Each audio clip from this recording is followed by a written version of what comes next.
Hello my dear friends, नमस्कार नमस्कार मोर दर्शक बंधु एवं मोर श्रोता बंधु। आज आम सर्व अग्रे पूजा पाउथिबा से गजानन गोटे कविताटे शुणा।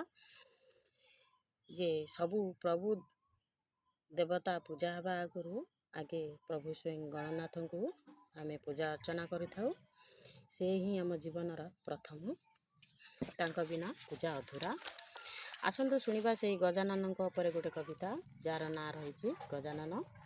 पिता तुम महादेव माता पार्वती, पिता तुम महादेव माता पार्वती, एकदंत दयावंत चारिभुज कांति, मथारे तिलक तुम मूषिक बाहन, दुखींकर दुख हर आहे गजानन।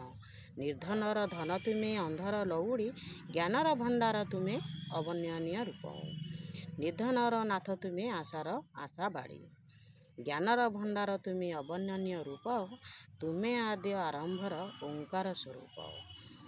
ये तो थिला प्रभु गजानन उपरे गोटे क्षुद्र कविताटे। कमेंट बॉक्स रे जय श्री गजानन लिखि अवश्य लिखिबे एवं चैनल को सब्सक्राइब करने को आदौ भूलिबेनी। रहुछि मु आपण मानकर निवेदिता।